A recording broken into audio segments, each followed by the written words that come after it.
완도와 더불어 함께하는 완도 주사랑교회. 오늘 성경 말씀은 로마서 9장 25절부터 33절까지의 말씀입니다. 로마서 9장 25절부터 33절까지입니다. 함께 교독하겠습니다. 호세아의 글에도 이르기를 내가 내 백성이 아니한 자를 내 백성이라 사랑하지 아니한 자를 사랑한 자라 부르리라. 너희는 내 백성이 아니라 그 속에서 그들의 살아계신 하나님의 아들의 걸음을 받으리라. 또 이사야가 이스라엘에 관하여 외치되 이스라엘 자손들의 수가 비록 바다의 모래가 될지라도 남은 자만 구원을 얻으리니 주께서 땅 위에서 그 말씀을 이루고 이루시는 것이라 하셨느니라.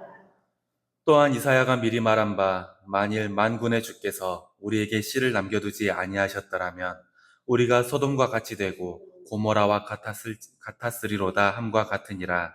그러므로 우리가 주사를 하여 이를 따르지 아니한 이가 그들에게 이르렀으니 믿는 데서 하나님이요. 의의 법을 따라간 이스라엘은 율법에 이르지 못하였으니 오직 그러하냐는 그들이 이름을 위하여 행위를 위하여 함께 읽겠습니다. 기록된 바 보라 내가 걸림돌과 거치는 바위를 시온에 두노니 그를 믿는 자는 부끄러움을 당하지 아니하리라 함과 같으니라. 아멘. 오늘도 주님의 말씀으로 하루를 시작하는 우리 성도님들께 주님께서 주시는 은혜가 더하여지기를 소원합니다. 우리가 신앙생활을 하다 보면 종종 듣게 되는 말이 있습니다. 믿는 사람은 이렇게 해야지. 그렇죠. 믿는 사람은 서로 말다툼을 해도 욕을 해서는 안 됩니다. 믿는 사람은 옷을 입어도 단정하게 입어야 하고요. 또 술이나 담배를 하지 않아야 합니다. 설령 내가 술이나 담배를 완전히 끊을 수 없다 하더라도 다른 사람들의 눈을 조심해야 됩니다. 그러다 보니까 예수님을 믿는 것을 어려워하는 분들도 종종 보게 됩니다. 당장 저만 해도 담배를 끊어야 교회를 가죠. 제가 술 때문에 고민이 많습니다. 이런 말들을 듣게 되는 경우가 종종 있습니다. 예수님을 만난 사람은 당연히 겉으로 보이는 부분이나 나의 행동에 조심을 해야 하는 게 맞습니다. 믿는 사람은 이렇게 해야지 이 말이 틀리거나 잘못된 것은 아닙니다. 예수님을 만난 사람인데 하나님의 백성이 된 사람인데 그렇지 않은 사람들과 행동이 같다면 그것도 그것대로 문제가 있는 겁니다. 그러니까 믿는 사람다운 모습, 이건 분명히 필요합니다. 하지만 하나님의 백성은 믿는 사람의 모습보다 더 중요한 걸 먼저 마음에 새겨 두어야 합니다. 오늘은 로마서 9장의 말씀을 함께 읽으면서 믿는 사람의 행동보다 더 중요한 것에 대해서 함께 나누겠습니다. 먼저 오늘 말씀 25절과 26절을 함께 읽겠습니다. 시작. 호세아의 글에도 이르기를 내가 내 백성이 아닌 자를 내 백성이라 사랑하지 아니한 자를 사랑한 자라 부르리라. 너희는 내 백성이 아니라 한 그곳에서 그들의 살아계신 하나님의 아들이라 일컬음을 받으리라 함과 같으니라. 아멘. 바울이 인용한 호세아의 말씀은 원래 하나님께 버림받은 이스라엘 민족을 향한 하나님의 약속이었습니다. 하나님께서는 하나님을 두고 이방 우상을 섬기는 이스라엘 백성들에게 이렇게 예언하셨었습니다. 다시는 이스라엘 족속이 긍휼히 여김을 받지 못할 것이다. 너희는 내 백성이 아니고 나는 너희의 하나님이 되지 않을 것이다. 이렇게 선포하셨었습니다. 하지만 하나님은 이렇게 말씀하셨음에도 이 백성을 향한 사랑을 끊지 못하셨습니다. 그래서 다시 한번 이렇게 약속을 주셨습니다. 너희는 내 백성이 아니라 한 그곳에서 살아계신 하나님의 아들들이라 일컬음을 받게 될 것이다. 이렇게요. 원래라면 이스라엘 민족만을 향한 하나님의 약속이었습니다. 하지만 이 약속은 예수님을 통해서 이방인들, 그러니까 우리에게까지도 전해진 약속이 되었습니다. 하나님의 은혜는 이스라엘 민족만이 아니라 이방인들, 그러니까 세상 속에 살아가던 우리들에게까지도 베풀어지는 감사한 은혜였던 것입니다. 원래 유대인들에게는 이방인들을 향한 하나님의 구원, 이 말이 충격이었습니다. 하지만 예수님의 십자가를 통해서 우리 역시 구원의 약속을 받았고 하나님의 백성이 되었습니다.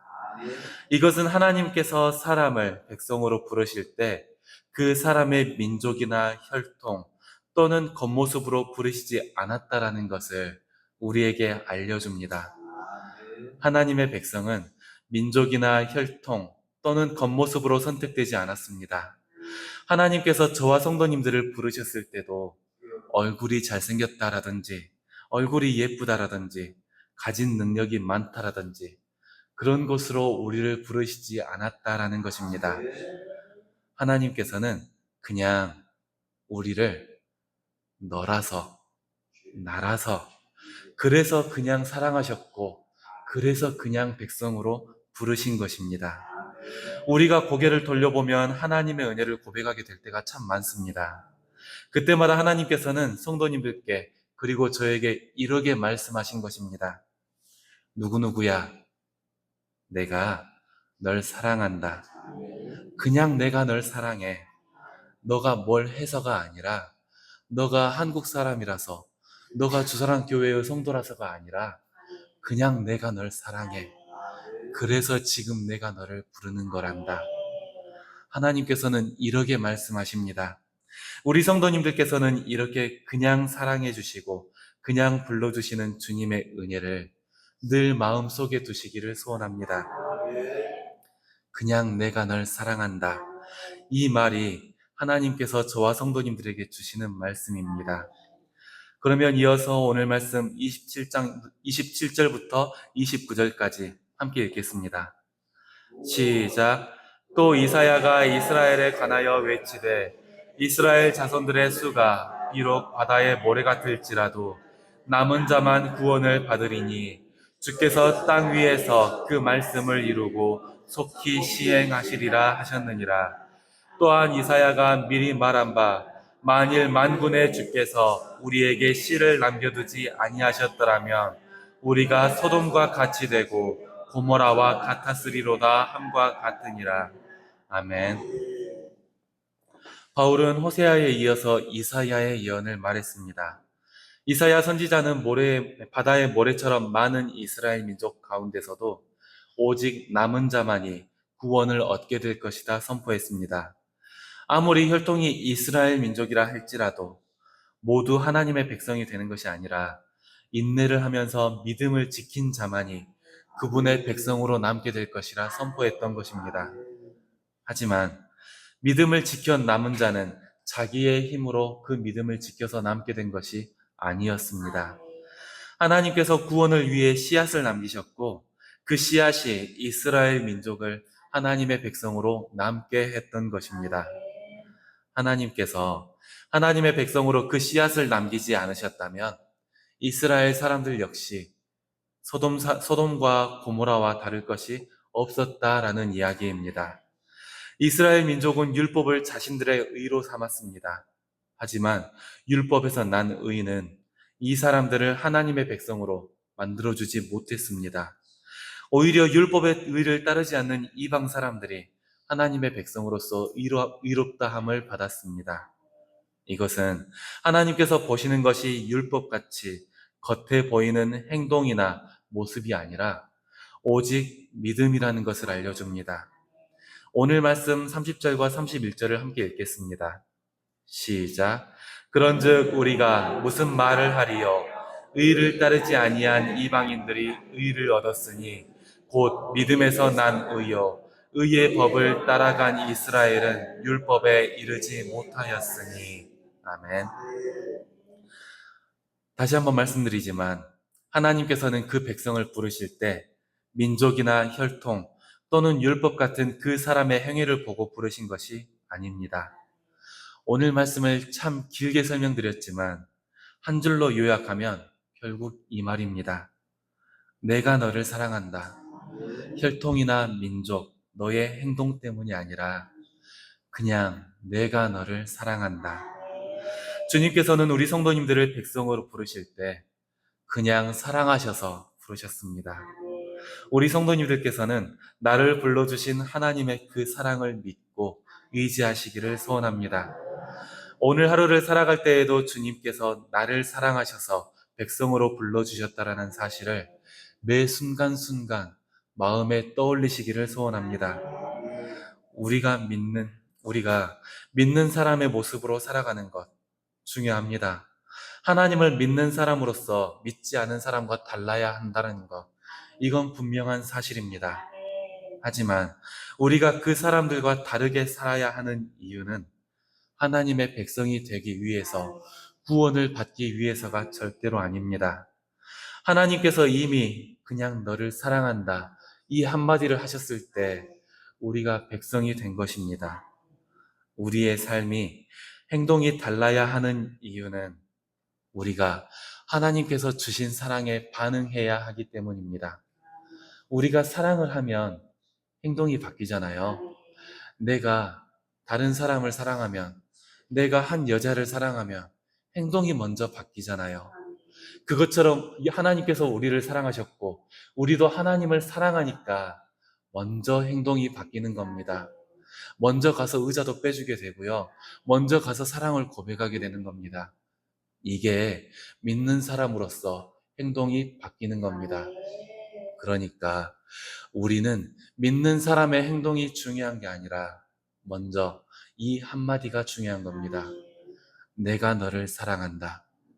우리 성도님들께서는 오늘 하루를 살아가실 때 이 한마디가 오늘을 살아가는 힘이 되시기를 소원합니다. 매 순간마다 이 말에 의지해서 하루를 승리하는 저와 성도님들 되시기를 소원합니다. 기도하겠습니다. 하나님 아버지 감사합니다. 오늘도 우리는 주님의 사랑에 의지해 삶의 자리로 나아갑니다. 주님께서는 우리를 민족이나 혈통, 삶의 모습으로 부르신 것이 아니라 그냥 사랑하셔서 불러주신 것을 믿습니다. 내가 너를 사랑한다, 이 한마디에 의지해서 주님께 나아가오니 주님께서 우리의 삶을 인도하여 주시옵소서. 언제 어느 자리에서건 하나님의 백성의 모습으로 세워지게 하시고 주님의 사랑을 고백하게 해주시옵소서. 우리의 간구를 들으셔서 육신의 약함이나 영적인 갈급함으로 주님을 찾는 사람들을 치유하시고 위로하여 주시옵소서. 함께 기도할 때에 간구가 이루어지는 기적을 맛보게 하시고 마음을 모아 예배를 드릴 때에 주님께서 영광 받는 모습을 보게 해 주시옵소서. 우리가 함께 모일 때에 은혜의 시간을 고백하게 해주시고 우리가 함께 모일 때에 마음이 모이는 것을 눈으로 목도하게 해주시옵소서. 우리가 삶의 자리에 서 있을 때도 우리를 통해 주님을 보이게 하시고 주신 사랑으로 이웃을 살리는 저와 성도님들 되게 해주시옵소서. 모든 순간을 주님의 사랑에 의지하며 예수님의 이름으로 기도드렸습니다. 아멘.